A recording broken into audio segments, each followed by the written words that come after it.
la revista Más. Estamos hoy con Melissa Albert, quien nos va a hablar de su nuevo libro, Los Malos. Hi, Melissa. Hi. Thanks for being today. I'm so happy to be here. Thanks for chatting with me. Thanks for having us. And now this one is kind of my love of mythology and kind of like the spooky morality of like a myth. It's like very black and white. It's very driven by vengeance. So I think it's just a mix of like kind of like what I loved as a kid, what I loved to read, combined with I imagine there's something in me that I don't know about that's kind of like drawn to those stories. Yeah. But I think so many people are. I think it's just like such a common thread to want to explore different kinds of darkness in fiction. Yeah, for sure. Yeah. And also I see that there's a constant between your books and like difficult relationships. Mm-hmm. Like Ivy and her mom in Our Crooked Hearts and Yeah. Becca and Nora. So what drove you to like write about those difficult relationships and like people you're really close with, but then it becomes like hard as you grow up? Yeah, I think in Our Crooked Hearts, that was a book I wrote when I had a small kid at home, and I wanted to. So that's a book that's told in two threads. And Yeah. It's a young teenage girl in Chicago in the 1990s becoming a witch.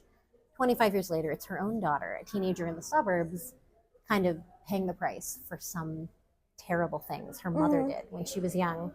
And I kind of love the idea of giving the mother, who's kind of a bit of a nasty character in some ways, giving her like that opportunity to tell her side of the story. Like I love that kind of the dual narrative where you see like this dark outcome and then you see what drove someone to it, and it like kind of humanizes them. So I'm interested in the parental-child relationship. Yeah.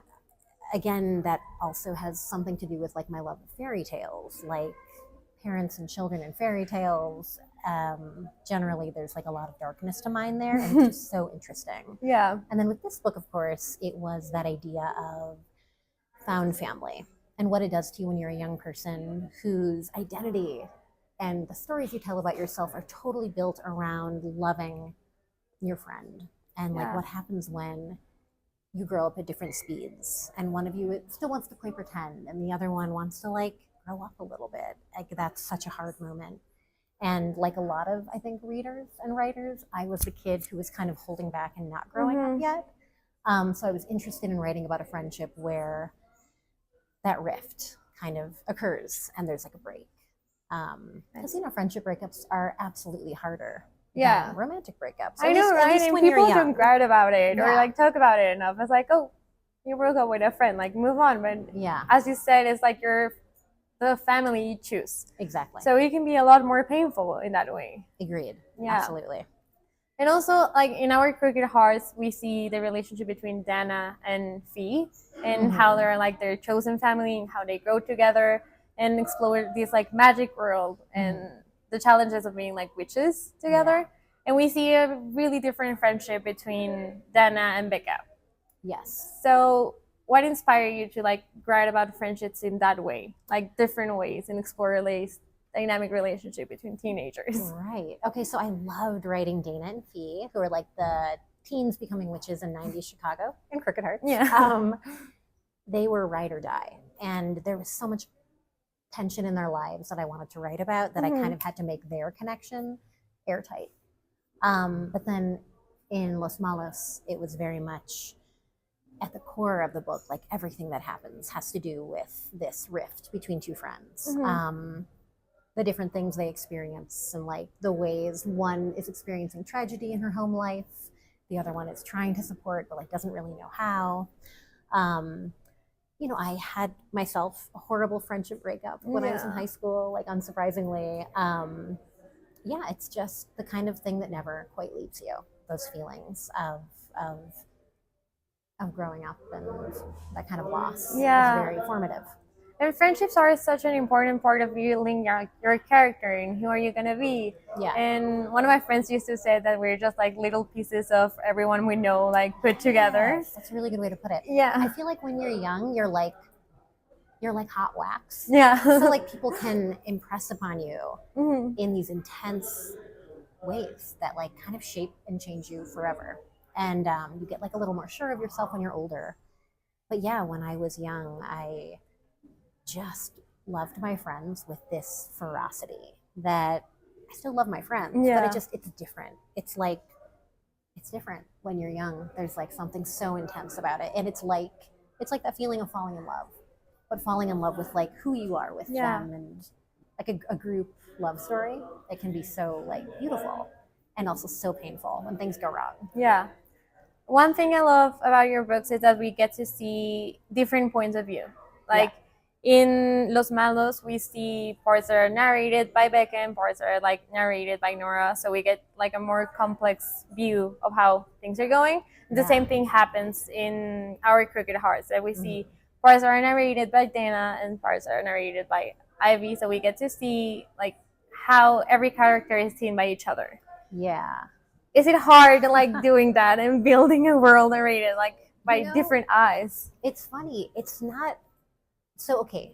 In Crooked Hearts, the Dana perspective, that's the mother, she was initially not meant to have a perspective at all. Okay. But once I just kind of started playing with it just to like try to figure out why she did what she did and how she would justify it. And then as I wrote it, I was like having the time of my life. And suddenly it was 20,000 words long. And I'm like, okay, this is part of the book. Yeah. I don't find it hard so much as it like unlocks something. So like when you're stuck, I don't know if you're a writer yourself, like a fiction writer at all. I try for myself, but yeah. So like if you're writing and you feel stuck, there's like a wall. Sometimes I find writing from a different perspective, it suddenly unlocks something. Like it's like easier and you're like kind of trying to go into the same room, but like from a different door. So it can be, even if it's just a writing exercise and it doesn't make it into the book, it like makes it richer. Like you can just like feel and you can like start to see your character. There's something, I can't remember what, maybe it's like main character syndrome. That's not quite the term, but like there's that term for you're reading a book and it's first person. Yeah. And you can see everyone, but you can't really get a grip on like the protagonists themselves. And I can sometimes feel that like when I'm writing, I'm like, who is my protagonist? And then I can't really see them until someone else does, kind of. So I find it more useful as like a writing tool than not. That's so interesting. When you were a kid and you were like exploring this part of you with magic and this thing that drove you to, did you ever imagine you were going to write about it? Was that something that's always in the back of your mind, or you just like happened naturally? You know, it's funny, when I was young, I don't know if you find this as well, but like when you're small, you're like, I'm going to be this, I'm going to be that, I'm going to be an actor. Like, you know, your dreams are very big. And then you become more reasonable and like practicality comes in. So when I was quite young, I assumed I would be doing something with storytelling because like I love to read so much. And then I went through a long period where the realities of like writing a whole book, to me, it seemed too daunting to even consider. And it really wasn't until my late 20s that I circled back, and it was rediscovering genre fiction because like I'd been reading grown-up books, you know, literary fiction. And then I remembered that what I love more than anything is fantasy and like thrillers and mysteries. And it was starting to read those kinds of books again that like woke up that feeling that I had when I was a kid. And then I was like, I gotta try again, like to be a fiction writer. And then I tried again. I feel like when you get to a certain part of like life, everyone judges you if you're not reading those kind of grown-up books, right? Like, you're 25. Why are you reading a teenage novel? You're supposed to be reading like, you know, I don't know what, Tolstoy. And like this, so everyone like sees what you're reading. And then I was like, I want to read Agatha Christie. Like, I want to have fun. I'm a literature student, and when I got into the major, everyone was like, you have to give up like young adult novels and you have to start reading like the grown-up books. And I was so afraid like to come back and read it because I thought like maybe it's not gonna be enough, maybe I like find it silly, but I've been like so interested in like circling back to that. I'm so glad. So how was the process of you going back to that? Were you afraid that they were not gonna take it seriously? Oh man, was it funny? Well, I should say that I do like Tolstoy, so I shouldn't be reverse snobby. No, I mean he's great. Yes, but there's, you know, a whole world. So when I re-entered the world of YA, I was entering it at a moment when some of the writers who were kind of ascendant were some of the best YA writers to date. So it was like Holly Black and who else was I reading? Laini Taylor, like Daughter of Smoke and Bone. Yeah. Blew my mind. I used to love that book too. So amazing. So good.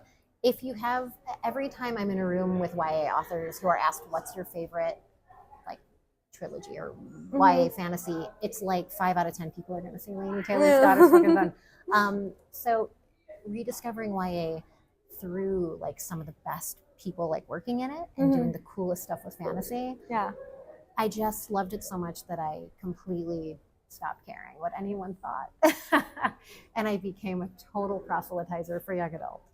And that is, of course, why when I sat down to write a book, it went into that well of like my love for YA fantasy. I wanted to like add to that stack. That's so great. Now you're one of the New York Times bestseller authors. How do you feel about that? That's so exciting. Yeah, it's like, it's just so nice because it's something that's very concrete. Yeah. So you can say, because people are always like, how's your book doing? And you're like, I literally have no idea. So if there's like the thing you can say like, well, I know one good thing that's kind of a concrete thing for people to hold on to as like an idea. Because otherwise it's kind of a mystery. Like I think it's not like you're a theater actor who's like, everyone was clapped really hard. I don't know, it was a full house. It's a little more mysterious and less of an immediate response, I would say. So you like send it out on a boat and then you're like, I hope it gets read. Yeah, you don't know how like readers are reacting in real time when they're reading, right? Like it's not a movie where you can see like the public and the reactions. Yeah, and you're like sitting in the theater. Yeah, exactly. That's kind of you're scary. A masochist and you're on Twitter like searching for yourself, which you shouldn't do. That's great. Yeah. No, you shouldn't do that. No. Especially on Twitter. No. Yeah. Exactly. And circling back to the magic theme, the magic from Los Malos and the magic from Our Crooked Hearts, as you said in the beginning, is like really different. Yeah. So how did you start writing about so different types of magic? And were you like, at the beginning it was hard to separate them? Or Oh, that's a great question. Okay. So I always feel like when you finish writing one book and you start writing another, you have a hangover. Yeah. Of the last book's world. And the thing, when I was writing Los Malos, I had Crooked Hearts here in the back of my head. And I kept on wanting to give the parents a lot to say and do. Yeah. And I'm like, this is not Crooked Hearts. Like, I gotta start. So the thing that I couldn't let go of was that dual story of a mother and a daughter. And I always think of it almost as like having had a breakup and now you're dating someone new. And you keep trying to make the inside jokes of your last relationship to like your new boyfriend. So it just takes you like right through it. And like for a few months, I feel that like weird overlap. And then when you get excited enough, I just love this giant, it's just so beautiful. When you get excited enough about the new thing, that like falls away and you like fall in love again. So I kind of worked that out early in the process and was able to celebrate like this totally new kind of magic that I got to build. That was very exciting. And also like the relationship between mother and daughter is also a constant. Yeah. And I think it's such a hard relationship to get into and grad into, especially when you're like the only daughter. I myself am an only daughter and I have lived with my mom like my whole life.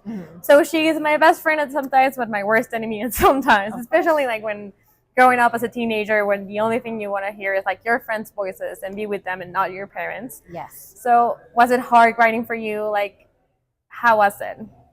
Writing the mother-daughter relationship like in this book? Yeah. Well, this book was interesting because the mom kind of had to get out of the way to let the action happen, which is like so often a YA trope is like the parents who are kind of back here. But I couldn't bear for the mother in this to be one of those idiotic moms who's like, their kid is off, saving the world. And they're like, I'm going to work, honey. So I wanted to give the mom just enough kind of gravity. Like she sees that there's something wrong and she's trying to talk to her kid about it, but she doesn't really know how. I didn't want her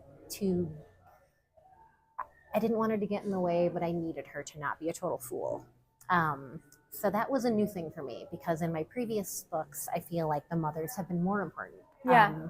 In my first books, which the Hazelwood and the Night Country, they were very mother-daughter focused, but the mother was missing the whole time, so I got her out of the way that way. And then obviously Crooked Hearts was like side by side. This one, the teens take center stage a little more, so that was like a lot of fun to go a little more like middle of the road for like a YA book structure. That's great. And talking about the Hazelwood series, how did your previous work influence your writing on this book? I think maybe this isn't exactly what you mean, but I feel like the big thing for me that's changed in writing from my first book to this book is that when I'm in despair, worried that I'll never finish, I now trust that I will because I have before. Yeah. Because I think most people who try writing for the first time, it's like a total... Seeing a blank space on your computer is like the most frightening experience ever. Yeah, and it's very unlikely. Yeah. It feels unlikely that it'll ever... So I guess the big change has been in my process. I just, when I feel miserable and like it'll never be done, my hope to despair loop is tighter. So if I'm in despair, I'll feel hopeful again like tomorrow. I don't have to like take a week off. So my process has changed and my faith has changed. And then as a writer, I don't know. I feel like every book you're learning to write a new book. Yeah. Like I don't think you ever feel like maybe Danielle Steele is like the person in this world who like knows exactly how to write a book every time. But I am still like, oh, I have to figure it out every time. So every book is just like its own thing. Yeah, because every book is different. Every book and character is asking something different for you to come to life. Yeah. So what do you feel like Becca and Nora were asking you in this book? Ooh. Oh man, that's a really good question. I feel like I wanted to figure out how to make them both... the way that they saw each other was not something I feel like I'd done so directly before. Like to see Becca, to see Nora, and to have that mix of love and frustration, and you know that frustration that comes when you know someone so well, you know just what they'll do, and then when they do it, you're like so mad, and you're like, I saw it coming. It was like just a different kind of entanglement, and I feel like they don't know if it's good or bad. Like the way that they've grown together, they don't know if they're like twisted by it or like bolstered by it. It's probably like the answer's both. So that was a really fun relationship to get to write.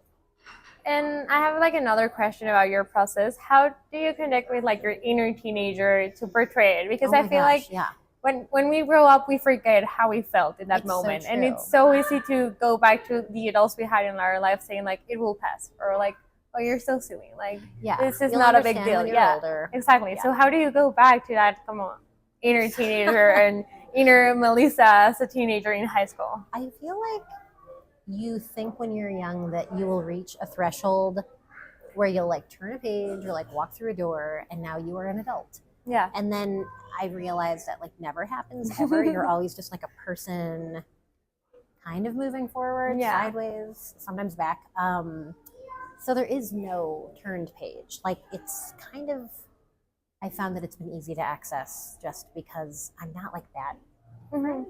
I actually found in my parents' house in a box some printouts of like AIM conversations I had. Oh wow! And I'm reading them, and I'm like, oh my god, I sound exactly the same. Like everything I'm saying, I could say right now. I like express myself the same.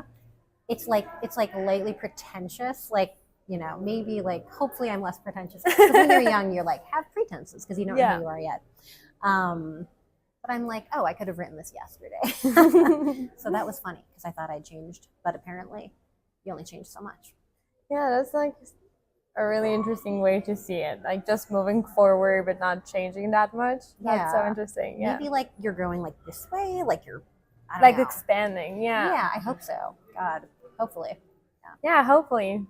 So teenager is like a universal experience, and like what you go through in high school, and like as you said, like friendship breakups and everything like that. So how do you feel that your novel is being translated to another languages and you're getting to another teenagers? How do you like expect them to react when they read it? When in translation? Yeah. Oh man, I mean, I wish that I were able to read the works in translation to know. My mother reads my books in Spanish and like tells me like, oh, this is really good translation. So she's like the one person in my life Oh, okay, good. who reads both and can like give me that like support and that like seal of approval. I love talking to people who've grown up in other countries about what it was like to go through like high school or whatever it was called for them wherever they lived, because some of the differences are like so fascinating.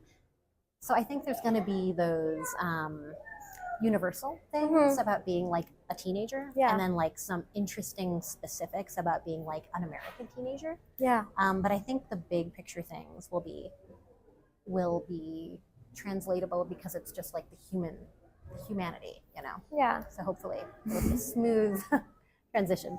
And finally, there's a question that I always like to ask, and it's like, when your reader finishes the book and they close it for the last time, how do you expect them to feel? How do you want them to feel or take away? That's such a good question. So it's funny, when I'm a reader, I love the last page to have like a bow, like just it's like done, and it feels.